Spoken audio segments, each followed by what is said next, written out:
You're going to hear from Senator Sherrod Brown in a couple of minutes. There'll be some comments made by the family of Logan Stiner, and then Dr. Rick Spiller from our Poison Control Center will be here, and then the senator will make himself available for questions after his comments. As always, we are delighted to have Senator Brown come to this facility. Senator Brown has had a long record, from when he was a congressman to now as the senator, being a strong champion of issues related to children's health. Senator, we thank you for your service to Ohio, but particularly for children here in Ohio and across the country, and welcome. Thanks. It's good to be back. I brought 2 generations of children to this hospital. My daughter, I remember bringing her in the emergency room once for, I don't know what it was. It wasn't serious. And then our grandson got his appendix taken out, I believe in this building, although I'm not sure which building I'm in, Children's Hospital. But it's good to be back, and thank you all.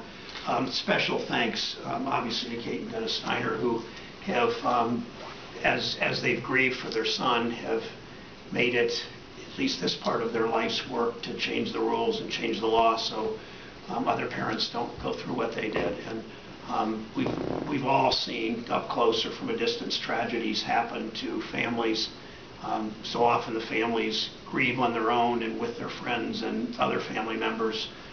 Some take their mission public and do what the Steiners are doing. And there are lots of people in this country who will not experience what they did and will never know to thank them because they won't have experienced it. And I know every day, I was talking to Kate and Logan, whom I met about a year ago, and it's still hard every day, I'm sure, for them to think about their son and to stand up in front of cameras or stand up in front of anybody and speak of this tragedy and speak of what we learned from this tragedy. The Steiners came to me, and they will tell their story 100 times better than I will. They came to me about a year ago after their death of their son from taking this powdered white caffeine.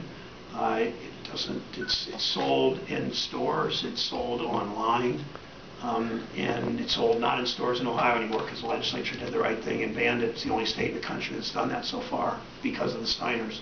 But it's still sold online. You can buy a bag of powdered white caffeine. Looks pretty harmless. We know caffeine is added to drinks, to energy drinks, but it's added in an industrial process where it's carefully measured in very, very tiny amounts.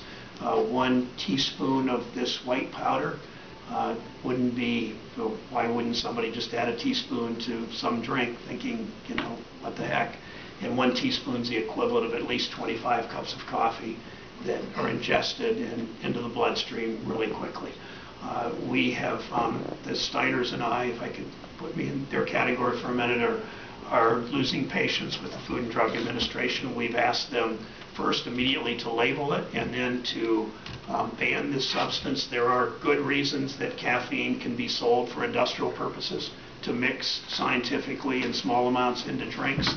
There is no public purpose. There is no public purpose that this white powdered caffeine should be sold in a package in bulk that somebody could take home, because the chances of people making mistakes when you need when you can put such a tiny bit into a drink to make it more of a caffeine powdered drink or caffeine enhanced drink it's such a small measurement that people are going to make these mistakes. And it resulted in the death of Logan. It's resulted in something short of that, but problems for so many other families. And that's why, again, today, and we come to Children's Hospital because of its reputation and what it's meant in terms of public health. I've been here and done events with shopping carts, with safer shopping carts, and Nationwide Children's has led the way on that.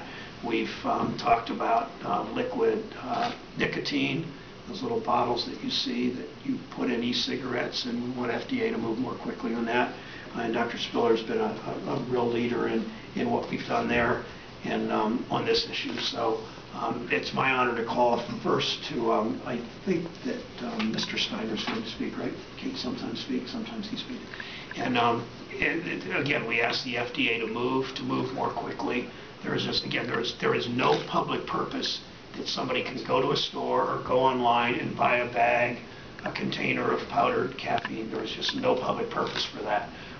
it should be sold retail because it jeopardizes the health potentially of so many Americans that want that little extra jolt of caffeine, whether it's through pop or whether it's through coffee or whether it's through an energy drink.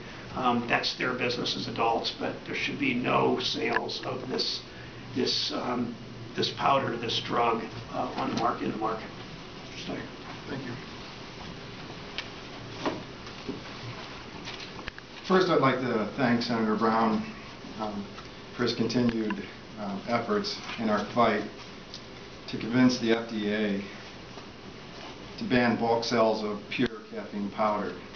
I believe you said it was 100%. We believe the FDA has the power and authority to ban these products, but companies continue to sell this drug as a dietary supplement in bulk form. The FDA can ban unsafe and dangerous dietary supplements. Over the last year, the FDA has sent out emails and warning letters, but this dangerous and deadly product is still being marketed and sold. How many more young, brilliant lives must be taken before the FDA takes action? I'd like to know what more we can do to get the FDA to take action. My wife and I went to D.C. this past December. We were accompanied by the parents of James Wade Sweat, who also lost his life at the age of 24 years old. He was from Georgia. We wanted to share our mutual nightmares.